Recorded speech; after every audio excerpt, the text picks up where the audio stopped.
Hello everyone, welcome back to my channel. Today I'm going to be reacting to the entire story of Lobotomy Corporation. Now I did get permission from this content creator, so thank you very much for giving me permission. And make sure to support the original video if you do enjoy watching this, or if you already watched it and you didn't get to support them properly.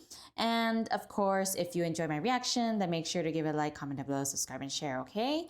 And as always, if you have more recommendations, then comment down below so I can check out more Project Moon stuff.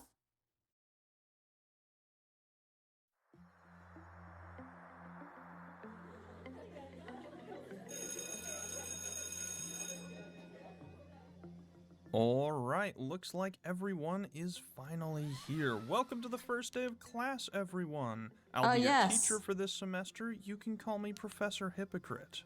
Now, I know everyone's eager to get started, but I wanted to get some things out of the way before we begin. First of all, I assume that everyone here is attending for one of 4 reasons. 1, you just need more credit hours and knew the class would be easy. That's fine. Welcome. 2, you're a huge Project Moon fan who only consumes Project Moon content, and you're going to correct me in the comments about every little thing. That's also not me. Fun. Glad to have but you. I'm slowly getting there. You didn't understand the ending, or you didn't have it in you to complete Lobotomy Corporation. That's me. Because the game is full of what we in the business call bullshit difficulty. And you want to know what the hell is going on so you can continue to the next game. I totally understand. This game is pretty unfair, I won't lie, but I'm glad you gave it a shot, and Project Moon really hit their stride with the next games, so I hope this helps you out. And finally, number 4. This class randomly popped into your recommended, or a friend sent it to you because they want you to get into the series. If that's the community case, sent it to me. Run, does that count? Run far away. Cut all ties with this person. They are lost. They cannot be saved. I think I'm already if you continue. Not saved. We all do. But if you choose to ignore that warning and watch anyway because you're interested, then welcome. May God have mercy on your soul. Whatever your reasons for being here, I'm glad that you're attending this semester, and I sincerely hope that you enjoy. And of course, you should have realized this when you signed up for the class, but it will spoil the entire story of Lobotomy Corporation. So if at any point you become interested in playing for yourself, please step out of class and give it a try, and come back when you have to fight the Arbiter, because oh god. With that in mind, welcome everyone to our first lesson. The History of the City, Part 1. Lobotomy Corporation, and the coolest setting in fiction. I'm excited. I'm ready. Teach me, Professor Hypocrite. Welcome to the city. The setting for Project Moon's universe is a massive dystopian hellhole where the entire thing is ruled over by megacorporations. Wow, it's just like real life. Let me be clear. This like place Samsung is in Korea. Awesome. For us. Not for the people that live in it. It's one of the most creative settings I've ever seen in any piece of fiction, and it completely enraptured me the first time I learned about it. The city is divided into 26 sections, called wings, each labeled with a letter of the alphabet. Yes? I didn't expect questions so soon. You there, in the back of the class. Yeah, I only see 25 districts. Where's Z? That is a fantastic question. Don't worry about it. Each of these wings is controlled by a powerful corporation with a corresponding letter, and each of them possess an incredibly powerful, borderline magical technology known as a singularity. In the city, singularities are what make the world go round, and they're what allow the corporations to maintain their power. They can do anything from teleporting you to stopping time and everything in between. But of course, that technology isn't for everyone. Only the most powerful or the most wealthy. These districts and their corporations are held in check by the head, the governing force of the city that's composed of A, B, and C Corp. No one knows who's in charge or even what goes on in District A, but if anyone starts looking a bit too deep into it, they're sent a strongly worded letter and asked to stop. I'm just Nah, kidding. just kidding. They disappear, presumably murdered. Oh, okay. In each district, That's there wonderful. are also massive living areas known as the nests. Nests are the nice place to live in the city because you're under direct protection by your corporation, so you're mostly safe from the horrors that roam the street. However, that's no reason to relax. Even in the nests, you can become the target of extortion, be murdered by your neighbor, or more likely, be kidnapped by your corporation to be used in experimentation. What? Now, that doesn't sound great, but it's far better than the alternative. If you don't live in the nest, then you're living in the back streets. The back streets are a massive series of sprawling alleys and slums connecting each district in the city where no one really cares what's going on. It's full of drugs, crime, cannibals, and gut harvesters, which do exactly what you think they do. Not only that, the streets are routinely stalked by horrific monsters known as abnormalities, which come from either outside the city or somewhere else. The people here can't enter the nests without an absurd amount of screening and cash, so most are stuck here for life, which is naturally pretty short under these conditions. The only reason the back streets isn't in constant war with itself is due to the presence of the Fingers, 5 massive syndicates that keep relative order. We'll talk more about them in the future, but even they can't fix the back streets completely. One of the only ways to remain relatively safe in most areas is to hire a fixer. Fixers are essentially mercenaries that anyone can employ to do odd jobs, like police work, protection, or killing your neighbor who keeps playing loud music at night. They're graded from 1 to 9, with 1 being the most powerful and 9 being the least. If you do something crazy impressive, like take a dangerous monster down on your own, or put a stop to a massive plot, you may even be promoted to the rank of a color. Color fixers are legendary in the city, and are the most powerful and well-known figures outside of the corporations. Most of the time, fixers either work for an office or an association.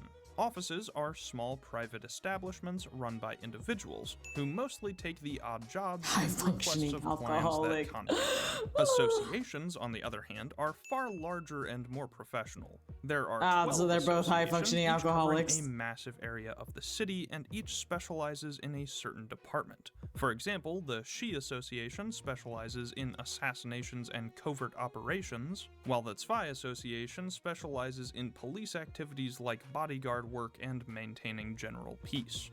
We'll talk more on associations when they pop up in the story, but just remember that they exist. Oh, another question already. Yes, you there, with the bad microphone. Oh yeah, Teach? If the city's so bad, why don't people just leave? It's just a real big city, right? Well, yes and no. It is a really big city, but there's barely anything outside of it as far as we know. This area is called the Outskirts, and it's a completely barren wasteland full of monsters and dangerous forgotten technology. Some people do live here, but the establishments are small and in constant danger. Every once in a while, expedition teams will be sent to recover some of the forgotten relics that lie in the ruins, but for the most part, the only interaction the city has with it is sending private military forces to drive back. I gotta say, I'm proud of myself for recognizing a lot of the artwork from Library of Ruin on here. It's showing that I'm slowly but surely remembering these things better and better the more I consume these videos. Oh, thank goodness they exist. Back any monsters that come too close. It's also home to the non-humans, mysterious beings who inhabited the city before the head arrived. There was apparently a huge war between the two, but most of that information has been scrubbed from the history books. All we know is that once the non-humans were driven out, the head implemented the AI ethics amendment, which forbade the creation of AI, as well as any machines that were designed to look human. So, they were probably robots. For now, that's all that you need to know about the power structure of the city. We'll talk more on it later, but for Lobotomy Corporation, that's more than enough info. So let's get into the events leading up to the game. Yes. Please teach me, Professor. As you might imagine, people in the city are not very happy. One might even go as far as to say that they are really unhappy, actually. Really miserable. Everyone just kind of accepts it. This is referred to as the disease of the mind, and while it's not a literal disease, some people decide that it needs to be cured. These people are Carmen, a young woman who dreams of a world where people can live their lives without horrible oppression, achieving the dreams they didn't know they had, and Ian, a man obsessed with results who will sacrifice anything for his goal. Carmen is kind, thoughtful, and would never become the main antagonist of the series. And Ian is here because he bottoms. The two of them begin recruiting researchers for the Seed of Light project, a massive undertaking to return the light to the souls of people and eventually turn the city into a paradise. They recruited their team from all walks of life, with the primary researchers composed of Benjamin, Ian's student, Elijah, a very passionate though scatterbrained girl, Gabriel, Benjamin an is obsessive Ian's embodiment student? of OCD, and Michelle, who always puts others before herself. She's just so cute and sweet, she is my favorite. They're also joined by Daniel, an elite who abandoned his life of luxury after hearing Carmen's passion, Giovanni, who's shockingly lazy for a researcher, Kali, a legendary color fixer known as the Red Mist, and two children that the team rescued from the backstreets, Lisa and Enoch. With the team assembled, they set up a laboratory in the outskirts, just barely out of sight from the all-knowing head. Eventually, they were able to discover Cogito, a substance extracted from the human psyche, and it was able to manifest a person's mental state in a physical form. Well, discover is a strong word. Technically, it's always been there, they just found a way to harness it. It's never fully explained what exactly Cogito is, and honestly, it's confusing, but that's not really important. All that we know is that there isn't a ton of it, and because it taps into the human psyche, they might be able to use it. They did a lot of experimenting, but when they hadn't made much progress creating the Seed of Light in a while, they decided it was time to step it up a notch. It was time to do some human testing. They needed to push the limits on what Cogito could do, so Carmen would try injecting it herself. But before she could do so, Enoch volunteered himself. After all, the team had rescued him and his sister, and he had always wondered what the meaning of life was. So, the experiment began. Enoch strapped in, readied his mind, and gave a reassuring thumbs up to his sister. And then immediately died. Yet turns out Cogito is extremely deadly when injected. After the experiment failed, Ian was like, oopsie daisy, looks like we killed a 12-year-old. Oh well, better luck next time. Come on guys, what do you say? On to the next experiment? Oh my goodness. Needless to say, the rest of the team didn't take it so well. Carmen, I'm glad to hear that the rest of the team didn't take it well, because it does show that they still have their humanity, even though they shouldn't even have done human experiments to begin with, you know? Far felt the worst about what they had done, but she truly broke when Lisa heard the news her brother had died, only to point out that it should have been Carmen, as she was the one originally planned for injection. Realizing what she had sacrificed, Carmen's mind shattered, and she decided the only course of action was to play with a cool knife in her bathtub. Unfortunately, even this wasn't an escape. The city is incredibly technologically advanced, and even their medical treatment is at an almost magical level. Healing ampules developed by LCorp are capable of healing nearly any wound as long as the brain is intact, and they do it almost instantly. So naturally, when Ian found Carmen bleeding out in the tub on the verge of death, he didn't use any of that shit and instead ripped out her nervous system, Are you serious, you crazy? And used it as the new source of Cogito. Yay! Now they had as much as they wanted. This kind of sucked for everyone, losing not just a member of the team that everyone cared for, but also driving Lisa practically insane and turning their primary research into a living vending machine was not great for team morale. But Ian still pressed forward, and while Carmen wouldn't hurt a fly, he needed to see results after losing his waifu like this. And so, the true So you're telling me he could have saved her, but no, he decided, oh, let's make the experiment go further, so let's rip out her brainstem and that's good enough. It's crazy. It's crazy. Human trials began. Ian was experimenting on everyone he could find and made some incredible breakthroughs in the process. Cogito essentially works like a bucket, drawing out a person's desires, dreams, and fears from the well that is their being. Rarely, injecting a human resulted in the creation of ego, an incredibly powerful extension of a person, manifesting in the form of gear or weapons with supernatural effects. But that required this an looks so good, incredibly right? Like strong that. will, and for most people in the city, their desires would simply overwhelm them, instead resulting in the creation of an abnormality. These are basically So creepy. SCPs, beings or objects with strange properties, with those around them needing to obey their rules or risk immediate death. They are confusing, difficult to manage, and incredibly dangerous. While this is unfortunate for the subject of experimentation, it actually worked out great for Ian, who discovered that abnormalities could be harnessed to produce enkephalin, a hyper-potent energy source. Crazy guy. So if they had enough, they might be able to create their seed of light. But just when he finally made this breakthrough, shit hit the fan. In fact, the fan was covered in shit. The fan was made of shit. The team broke down. Elijah, wanting to make herself useful, took an unauthorized cogito injection. This is what we in the business refer to as a silly, goofy move. While dying in horrific agony, she crawled her way to Ian and was like, "Oh God, it hurts so bad. Please kill me. Please put me down. This is the most suffering I've felt in my entire life." And Ian responded, "Most suffering in your life so far." Wait, what the fuck does that? Anyway, I'm not going to kill you. Your experience is important for our research. Have fun melting from the inside out. Meanwhile, Gabriel saw the effects of cogito and, because of his obsessive nature, became completely horrified that it may be affecting him in the lab. He was like, "Yeah, I really don't like the look of that," and began to scratch and claw at any exposed skin he had until he eventually found his throat a little too itchy and decided to remove it. Giovanni was barely doing any work at all at this point, so Ian made use of him as well, telling Giovanni that if he took a cogito injection that it could save Carmen.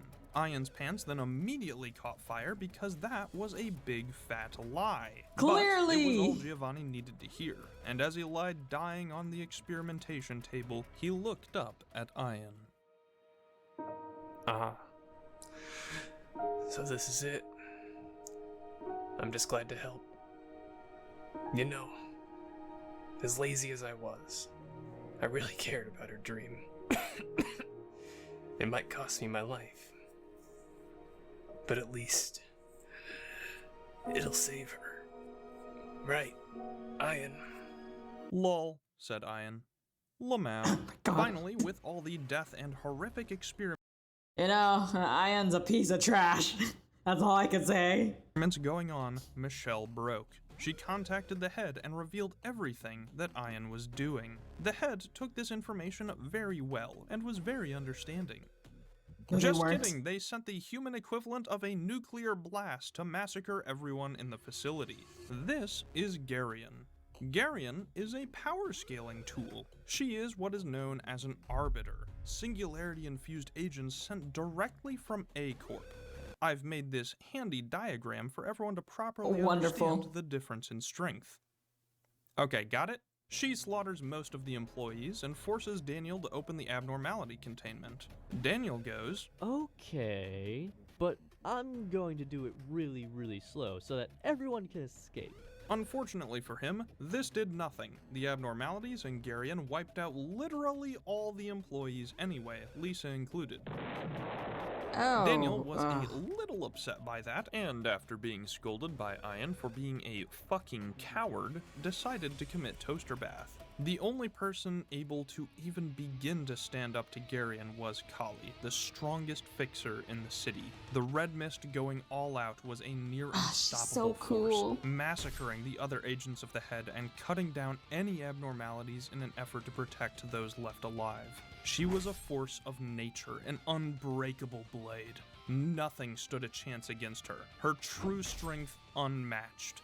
Finally, the only one left to kill was Garion herself. And Garion fucking bodied her, removing an arm, an eye, and most of Kali's blood from her body.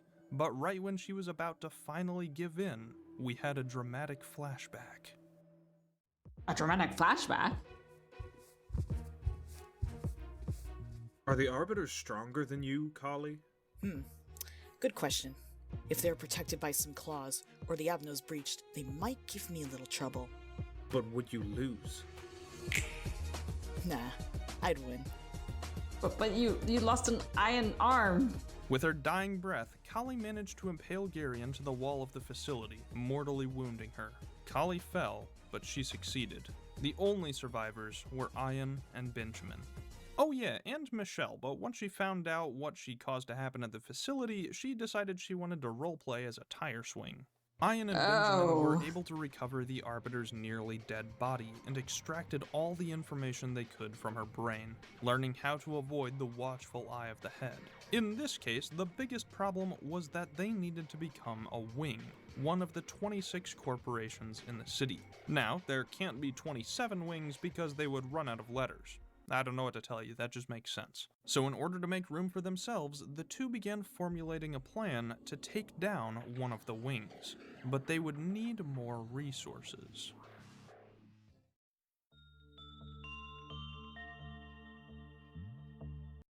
You know, sometimes I wonder if he hadn't done all that, then maybe Carmen would be fine by now, and they would have lived a normal life after that. Or maybe I'm just coping. I'm probably just coping, aren't I? Oh, he really pisses me off.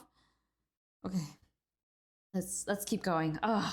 Hey people, Seth here. Have you ever dug too deep and found something they don't want? Ian, we need something to promise those that work with us. Without something in return, no one is going to want to take our side. And we barely have any assets at the moment, besides Cogito, and we can't be shelling that out.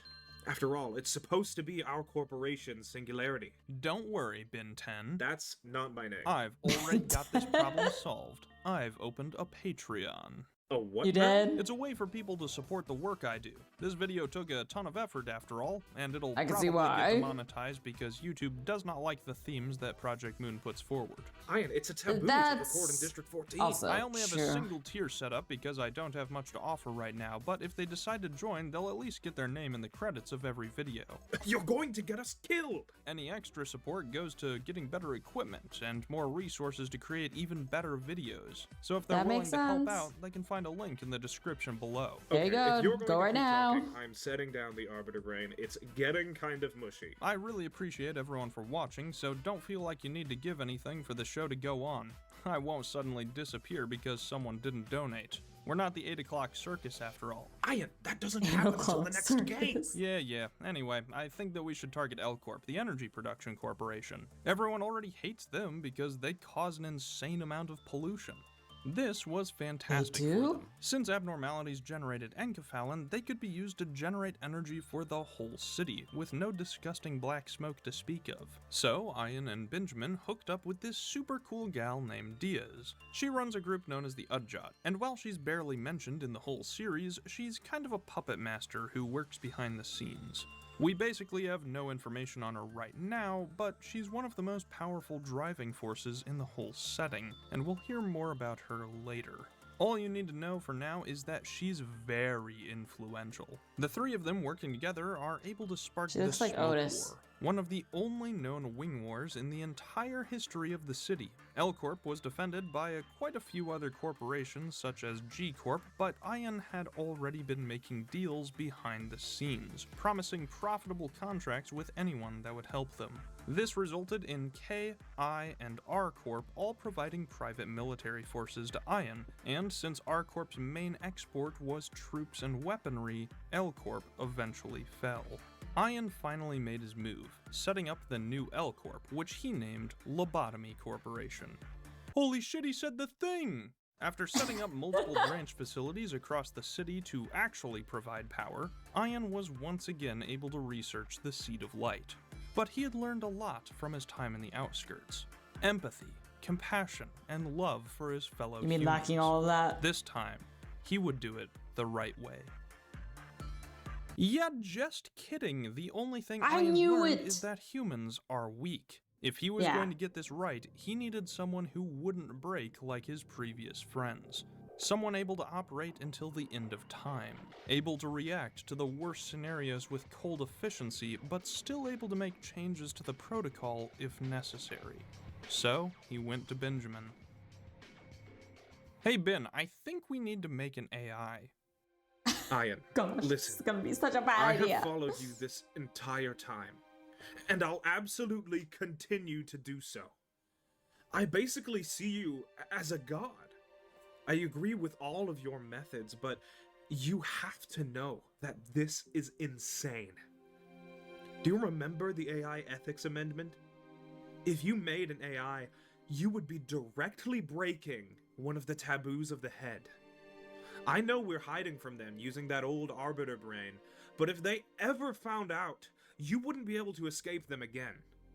They would hunt you to the ends of the earth, obliterating Beautiful. everything you have ever worked for. Oh god. It would be over, not just for us, but for our dream. The world we seek to create would never come to fruition. You would doom us all. Do you really think that gamble is worth it? Yes, is probably what The he's gonna AI say. ethics amendment can't stop me because I can't read. All right, well, I'm Okay. convinced. Let's get to work. And so the two of them would scan That's what they Carmen's have. brain and I'm gonna memories think that's into an canon. android That's body, canon from now hoping on. to create a perfect copy of their lost friend, but with some significant upgrades. The ability to remember everything perfectly, and to perceive the world 100 times slower, allowing for inhuman reaction time. But this new consciousness wasn't quite the same because of those changes. Instead, it was something uncannily close. Ian saw this and was immediately like, ew! Ew, what the fuck? Ew! No, ew, this sucks! Ew! This thing is a complete failure. Icky. No, ew. Father, you Oh, he really makes me so mad. I feel so bad for Angela. I wish she slapped him at least once because he deserves it. Or actually, a punch would be better. Which do you think? Slap or punch? Which one? programmed me to have emotions so I can better adjust the programs you put me in charge of. Don't forget that I also have perfect recall, so I'll remember your disgust with me forever. Don't you think it may be a bad idea to reject me so aggressively? Ew, no, I Yeah. don't care. Take your heavy-handed foreshadowing and shove it up your ass. You'll never be like Carmen. After all, she was perfect and sweet and would never become the main antagonist of the series. Ugh. Why do I feel like this might come back to haunt me later? This new Well, AI's name was Angela, yeah. and as much as Ian despised this thing that looked like his lost body pillow, he knew it could work. He and Benjamin created a script for Angela to follow in order to create the Seed of Light, a perfectly planned series I'm of tearing events up, that'll you lead to guys. the Seed of Light shining over the city for 7 days. But in order for it to work, everything had to go perfectly. If the slightest thing went wrong, it would be ruined. See, this plan had one major component. In order to create One the major seed in the first component? place, it would require immense human suffering.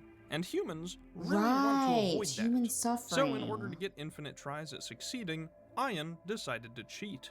He contracted LCorp, whose singularity allows for the storage, stopping, and rewinding of time. With it, Ian set up a loop that lasted 50 days, with Angela being in charge of remembering every loop and guiding everyone through it. If anything went even slightly off script, the loop would reset and Ian would have another. I would honestly be so mad if I was Angela. Like, just because the script is off by a little, you would. Okay, I'm starting to understand why some people are like annoyed by me saying that I quit games if it doesn't load fast enough, but this is even worse than that. Chance. But to make this work, he would need even more help. Specifically, he would need someone to overcome their suffering to create the Seed of Light. And who better to do exactly that than his previous friends, since he already knew their insecurities? Just one problem. They're all dead, remember?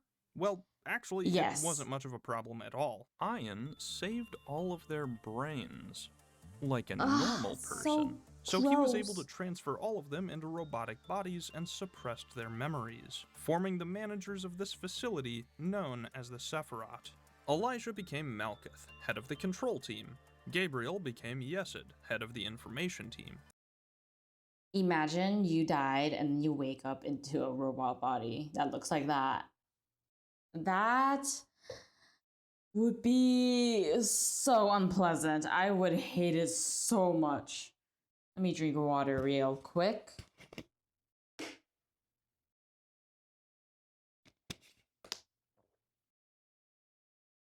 But I would really hate to be in that body if I was them. Giovanni became Netzach, head of the security team.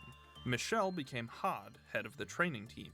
Lisa and Enoch became Sephirah A and B, heads of the command team. Kali became Geborah, head of the disciplinary team. Daniel became Chesed, head of the welfare team, and as a funny joke, he also resurrected Garion, turning her into Binna, head of the extraction team. Oh but my if all gosh. his friends would have their memories suppressed and Angela is in charge of restarting the loop, who would manage the whole facility? Well, That's the answer true. was easy. It would be Ian himself. But he couldn't do it with his memories intact, they would sway his decisions. So he decided to wipe his own mind. But the process wasn't perfect, especially once he began to interact with his former friends. He was haunted by his own demons. Abel to represent his regret for past decisions, Abram to represent his obsession over Carmen, and Adam to represent his exposure to abnormalities. It's pretty unclear if these manifestations are physical through mirror technology introduced later in the series or if it's all in the head, but it doesn't actually matter. All that's important is that these alternative versions of Ian exist. Once he was mind-wiped, these reflections would act as the final challenge, so it was basically Ian giving himself therapy in a weird roundabout kind of way.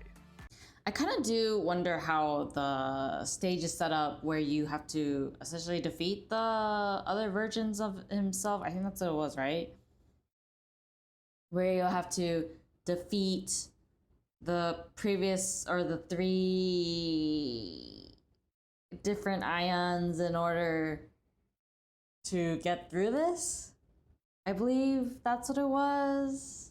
It's so hard to remember. Like, Jesus, man, you could have just talked to Benjamin. This new blank Ian would go by X and would act as manager of Lobotomy Corporation and our playable character in the game. With everything in place, Ian hid himself away in the depths of the facility, watching and waiting for the script to complete. He started the 50-day time loop and the events of Lobotomy Corporation began. Oh, you thought everything up until now was the game? No. None of this actually happens Definitely in the not. game. It's all shown through flashbacks. Wait, what? Everything Really? we just discussed happens before we even press the start button. The game Actually, that makes itself sense. is what happens in the actual time loop, which is why you can reload saves and shit like that. Hell, even the art style is explained, with Angela saying that if we actually witnessed everything within the facility, we would go insane. So this cartoony filter is put over everything. Oh yeah, and also it makes the Sephirah look hot instead of like a Borderlands reference. Well, of course you won with those cards. Even Steve could have won with those cards. And all he can say is, hey-o. Shut the f*** up, Steve. We control X throughout the time loop, endlessly failing, reloading, and retrying to get everything right, with Angela guiding us along the way. At the start, we get some mysterious letters from a person known as She's B, telling us crazy. not to trust Angela. I'm sure that's fine. As we progress through the loop, more and more of the dormant Sephirah begin to awaken, and as they interact with X, Angela, and each other, they slowly begin to regain their memories. This That's not gonna be begins good. to cause issues. Yeah. The first problem that actively makes itself known is with Sephirah. As said early, Sephirah A and B are Lisa and Enoch. Lisa basically only lives for her brother, but because Enoch had always questioned life and also had been dead for a long time, he didn't handle being in an artificial box and enclosed unknowingly in a time loop very well. This caused him to slowly become unstable, go insane, get crushed in a giant hydraulic press, and have a new copy made over and That's over again. gross. Oh, also those notes from B stopped? That's kinda weird. Anyway, X will discover more of his background as the Sephiroth interact with him, slowly learning what exactly is happening. Each Sephirah that awakens has more information than the last, and while Malkuth, Yesod, Netzach, and Had barely have any memories at the start, Sephirah, Geborah, and Chesed have considerably more information to give, and Binna and Hakma are pretty much fully aware of what's going on. Wait, who the fuck is Hakma? Hakma, that's Yeah, who is that? Okay, so remember sorry. those notes from B? For That asking. was It's a sin. Benjamin, who finally realized that the path Ian was going down might be a little fucked. You know, I kind of wish he had just thought that it was maybe a little too far, like since a while ago. I mean, it's better late than never, right? Probably, maybe, I don't know. Up. He recorded some messages for Ian trying to warn him to stop, as well as cautioning that Angela probably isn't a fan of him, so that Ian would still have a chance to go back once the loop had started. Unfortunately for him, Angela caught him in the act and shoved him into a claptrap like the rest of the squad pretty early on, so his warning Oh my god. But plot twist, that was all according to Ian's script. See, it says right there in line 540, Ben gets turned into a box. 540, oh boy. Unbeknownst to Benjamin, Ian planned on him getting got from the very beginning, since he needed one more brain to complete his plan. Luckily, Hakma doesn't actually care, and still is willing to follow Ian to the bitter end. I mean... What is wrong with you? No wonder you're his student, you're both crazy. Everyone else on the team dying didn't stop him, why would his own death change anything? As more and more abnormalities are secured, contained, and protected in the facility, and by that I mean people being horrifically injected with Cogito to create artificial monstrosities bent on ending human life, more and more power is directed to the Seat of Light. The only piece left is the human aspect. Everyone here needs to suffer. And that everyone includes you. Welcome to the worst part of the game. As the Sephirah begin to realize who you are, what exactly you did to them, and what they've done to a bunch of innocent people, they become a little upset. In fact, they're so upset by this information that it actively warps their bodies and the facility itself. This is a Sephirah meltdown, and you've got to deal with it. How do I deal with it? These act as essentially boss fights, imposing difficult conditions on top of your already deadly facility, only ending once you've suppressed their core by fulfilling a list of objectives. And if you want me to be honest with you, they're not very fun. But that's okay, because I can just use rotating PNCs to describe the padding what's of the happening head each is so one cute, instead of but also replaying the so most sad. absurd difficulty spike known to man. Let's go over what each Sephirah is traumatized by, how they get over it, and what they find within themselves as a result. Malkuth was never very good at anything. As passionate as Elijah was, and as organized as she tried to be, she was reckless in her attempts to prove herself, to say the least. Ian never praised her for the work she tried to do, and she carries that resentment still, actively hoping to see X fail. She no longer believes that anything can be done to help the world, or even this facility, but after suppressing her core, she at least wants to see what happens. She realizes that she should have been more patient in life, and that it's okay to not be able to do some things on her own. But she really still needed head pats. In the end, she gains the will to stand up straight. Yesed was absolutely traumatized by the death of Elijah, and that fear of chemical exposure mixed with his unyielding obsession is what led to his death. Ian did his best to help by restraining Gabriel and ensuring he wasn't infected by anything, but his body still died to his own actions, and Yesed hates that.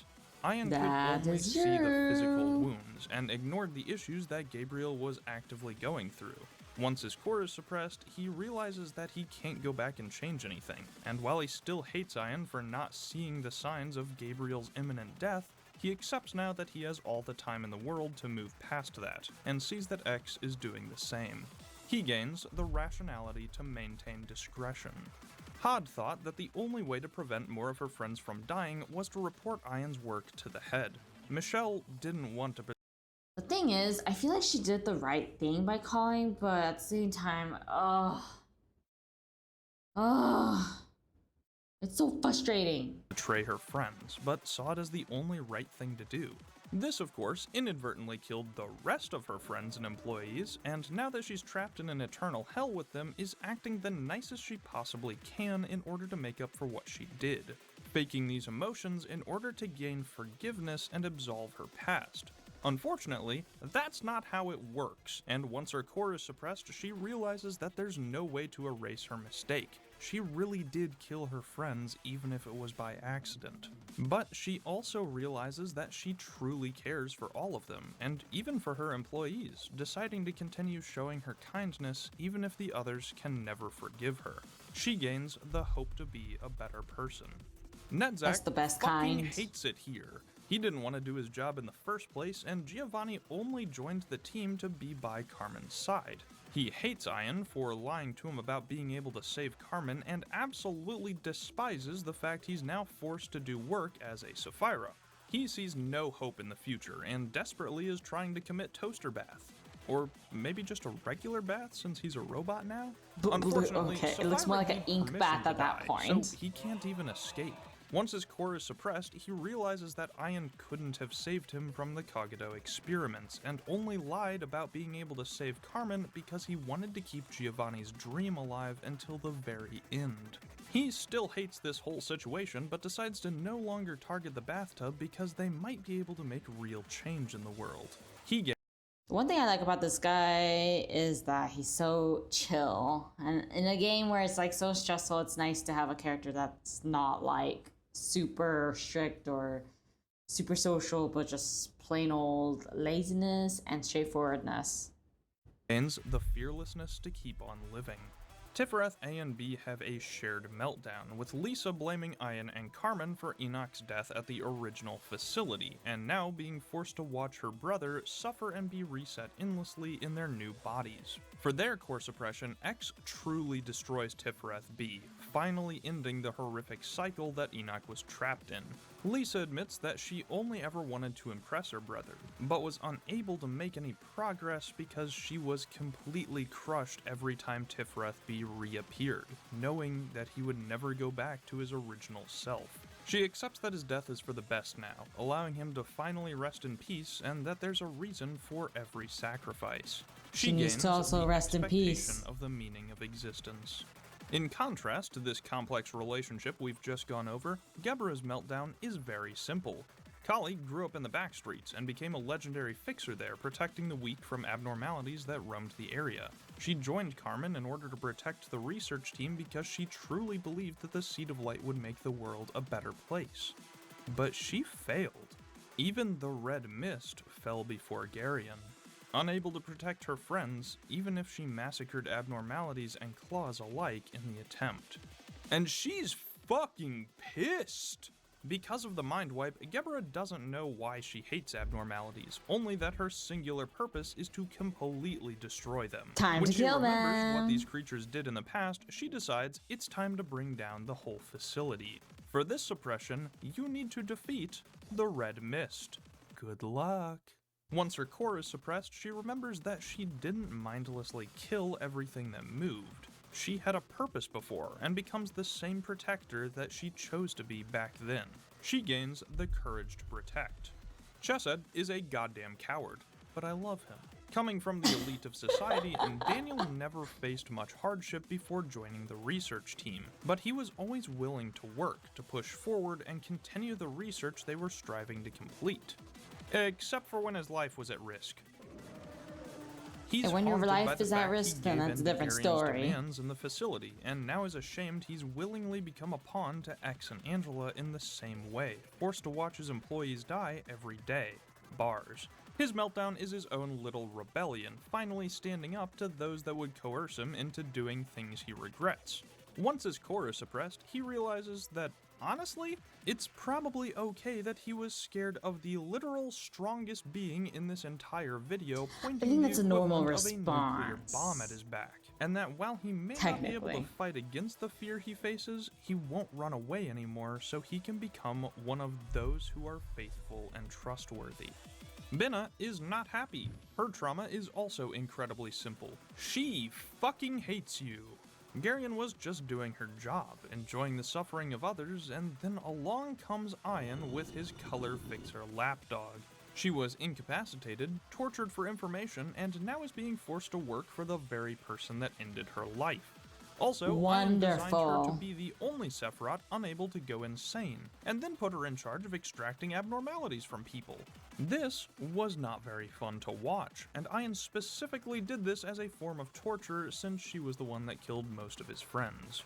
But more than that, the reason Garion was so dead set on destroying Ian's original facility in the first place was because she didn't believe the cycle of destruction in the city could be broken. Wings would be rebuilt, and the resistance that Carmen and Ian brought against the head would soon be forgotten. Calling Binna's ordeal a meltdown isn't entirely correct. She's entirely in control of herself, unlike the others. She just wants to see X crumble, and finally has the opportunity to do so. Hey, do you remember at the start of the class when I said that you should come back once you need to fight the Arbiter? Yes. This is the Arbiter fight, and this time That's the Arbiter fight? you don't have the red mist to save you. This is the hardest fight in the game, and I'm not the one undergoing a meltdown, so I'm going to choose to skip past it instead of confronting my past and growing as a person. Once her core is suppressed, Binna finally sees that X is truly capable. While she doesn't think anything will actually change in the city, she also knows that doing nothing at all wouldn't change a thing, and chooses to stand by your side in order to witness every step of the process. No This matter is so how cute, but hopeless also or so painful. sad. I have no idea how Ian managed to sway the heart of an Arbiter, but Binna becomes the eye facing the fear, breaking the cycle, as well as one of the coolest characters in the series. Finally, we have Hawkma. Benjamin always cared for Ian, no matter what. Even being shoved into this robot body isn't enough to make him hate X. The problem is that he cares too much. Even though Benjamin wants their research to succeed, he knows everyone's time together is coming to an end, and can't bear the thought of losing his friends a second time. He could never move on, and now he's going to do his best to convince you to stop in place as well. Once his core is suppressed, he realizes that X needs to move on. That even though he'll lose his friends forever, this was their goal from the start, and it would be selfish of him to keep everyone from fulfilling their dreams just so that he can remain by their side a bit longer. He accepts that it's finally time to give everyone their proper end, and becomes the eye embracing the past, building the future.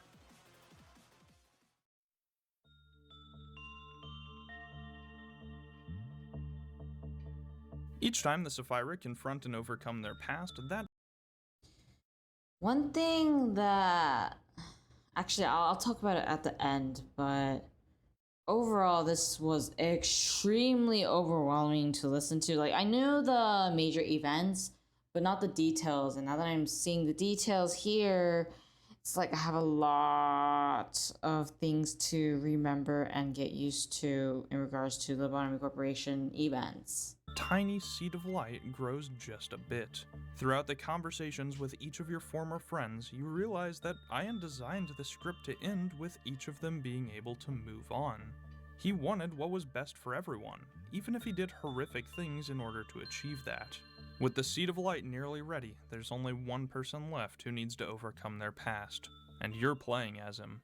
Days 46 through 49 of the loop are focused on Ian's past, and X needs to overcome the 3 manifestations of his guilt in order to complete the project. Each day, he confronts a different part of himself. Abel tries to convince him that all of his sacrifices are for nothing, but X is able to show the changes his work has made, how everyone can learn and grow as a person. Abram tries to argue that everyone's dreams relied on Carmen, and we're unable to achieve the goal she hopelessly reached for. But X has proof that her dream is becoming a reality, and Carmen is still pivotal to it, no matter what form she's in. Finally, Adam makes his appearance. He is the final and most convincing perversion of Ian's mind, stating that because abnormalities are manifested by human dreams and desires, they are the truest versions of humanity. That everyone should become the twisted abominations that X seeks to contain. But once again, X denies this, knowing that the truest humans are those who are able to face their fear and build the future. Hey, look at that, it's the tagline for the game. Yay, face the fear, build the future! It's time for the 50th day, the last day of the loop. Oh, the X last is finally day! confronted by the truest version of himself. Ian, who is filled with regret. Ian, who was filled with hatred. Ian, who never believed he was fit to continue Carmen's dream. And Wait, so this guy basically was consumed by regrets and hatred? Oh my gosh, and he does all this stuff in the name of Carmen. Boo! That is total BS right there. I mean, I believe that he's depressed. I'm not gonna change that. But, anyways. now, X, who was able to push through it all.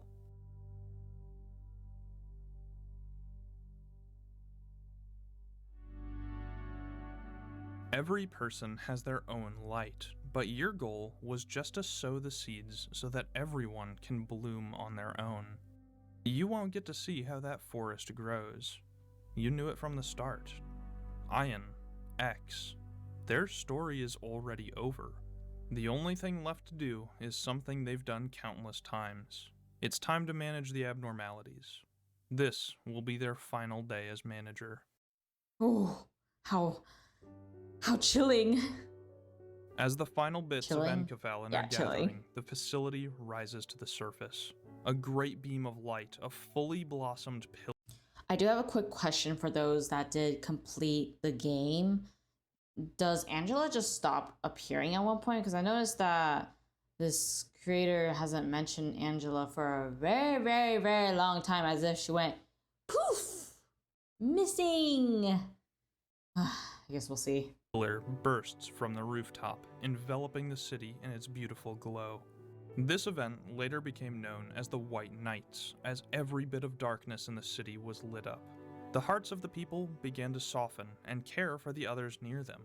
Their work finally complete, Ian and Carmen are both consumed in the light, becoming a part of every person and helping them to achieve their dreams. The process may not be instant, but they've granted the city a chance to grow. A chance to change for the better. The Sephirah can finally rest as well. They'll be deactivated now that their work is done. And Lobotomy Corporation will be sealed away forever, its purpose completed at last.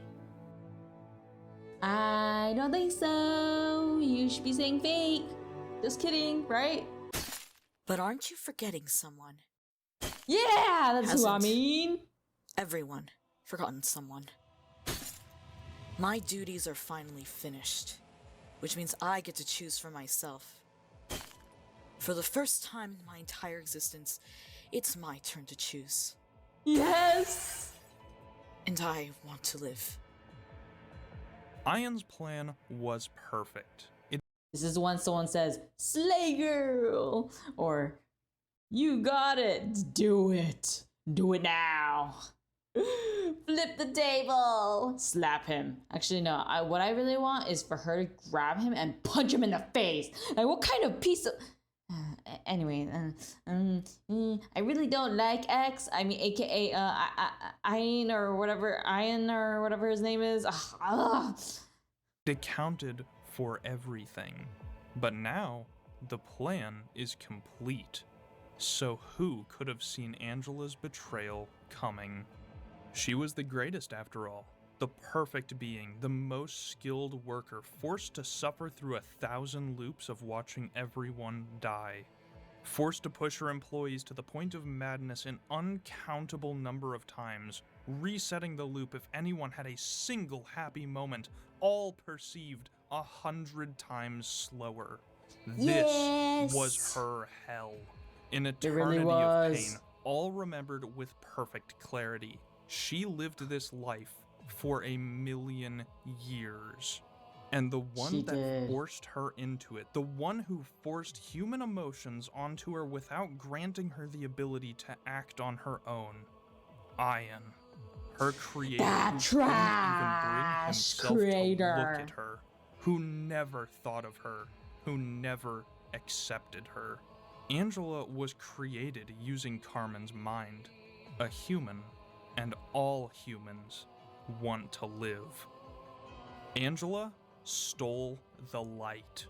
The goal of the project was to shine it over the city for a full week, but instead it disappeared after only 3 days. The White Nights came to an end, being replaced by the Dark Days. Angela had just willingly caused the greatest tragedy in the history of the city. I know, this is basically her villain origin story. Possibly could, constantly at your wit's end and fearing for your life.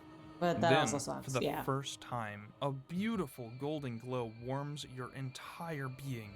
You feel like you could do anything, accomplish all of your dreams, and know that the future is bright. Only for that to be taken from you in just 3 days. Everything was a million times worse. The people, now familiar with the feeling of hope, were left in a state entirely void of it. But far worse is the fact that the light granted them the power that they so desired. With the light in her grasp, Angela would learn everything in the city. The people, the abnormalities, even the head. She would organize it all. She would sort what she learned in the form of books, and once she learned enough, she would have the knowledge to become human herself, and finally venture out into the world she wanted so badly to experience, with the one perfect book. Let us record the world piece by piece, at the side of all those who are abandoned. Yes, let us record it here. The library. And that is the start of Library Runa, am I right? I guess not. Looks like that's all the time we have for today's lesson. I'll see you all soon during our next class. Don't worry, I'll explain what all that foreshadowing was with Carmen being the villain soon and answer all kinds of other questions I brought up here. But before we go, does anyone have any other questions? You know what? That's fair. I do? Hey, thanks for sticking around. If you'll give me just a bit more time to go over some stuff, I'll give you all some extra credit for the course. First of all, a huge thank you to all my friends who I siphoned talent from in this video. Nice. I had a lot of them just do a single voice line or two, so let me shout out Jacob, Scott, Zach, Austin, and Vic. Fantastic work, everyone. I really appreciate it. An especially huge thank you to Spider for voicing like half the cast and doing a great Angela. I think his voice is literally perfect for this. And of course, where would I be without Isaac to voice Ben? I need someone to exploit for Patreon ad reads after all. And speaking of Patreon, thank you to all my lovely patrons for chipping in a couple bucks a month. It lets me do stuff like this video, and their names are on screen now. The crew right now is Austin and Zach, who voiced in this video as well, so they get a second shout out. And of course, the lovely Innie, who stops by all my streams. Oh yeah, did I mention I started streaming? Right now I'm doing Saturdays at 7 p.m. CST, but I might need to change that in the future, so you can check my Twitter if you're interested. I try to put out posts when I'm scheduled to go live. Boy, I really am shilling everything, huh? Finally, I just wanted to give some credit to Wordsmith Vids, who's currently doing a very similar series and heavily inspired me to make this video. He's fantastic, hilarious, and if you enjoyed this video, I highly recommend you check out his channel. I just want to end off by saying that I love Project Moon. The city is my favorite setting in all of fiction, and it feels like it always will be. This series absolutely rules, so thank you everyone for watching. It means the world if you stuck around this long. And even if you didn't, and you don't even know that I'm saying this, if you clicked on the video, then you get a little forehead kiss. You're welcome. I don't know when the next class will come out because these take way too long to make, but don't worry, the next video is gonna be a banger regardless. I'll see you soon. Thank you for making such an awesome video. I did want to talk about a few things though. One is that from what I'm getting from all these Lobotomy Corporation videos is, what was it? Ian is a piece of trash. Benjamin is kind of useless. The third is that this entire series, or at least Lobotomy Corporation, is basically Angela's villain origin arc at this point. Because, you know, Ian is just... No, Carmen, no. There's like no one you can really blame. Or maybe I can for Ian. Like, if he didn't do all that stuff, if he had just acknowledged her once, then maybe she wouldn't have done all that stuff, right? Although I do find it funny, or maybe not funny, I just find it interesting that we don't really talk about Angela, or at one point, like, you start to forget that Angela exists. And I don't know if that's actually done in the game as well, but if it is, it's very interesting that it's like that. Or set up like that, if that is the case. Because then you are really, I am not really thinking of Angela, who suddenly is no longer talking to you for a very long time, or maybe she is, but you just don't really think about her much until the end, where she's like, yeah, no, I'm not gonna let you do what you want. I'm taking this light and hopping out to the library because I'm gonna be alive and well. But it was a very informative. I actually felt quite overwhelmed. I was trying my best to like pause and then react to, or at least share my thoughts as it went on. But even though I knew like the major plot and the events that occurred, it was still very much overwhelming to consume. Like I need to like process in my head of everything that happened in there because it was just so much. Or maybe I need more water, I'm not sure. But I do look forward to checking out the other Lobotomy Corporation and Library Runa videos. I'm hoping that by watching these, that overwhelming feeling will soon disappear and I'll actually remember everything a lot more clearly. I do remember the major events very, very well now.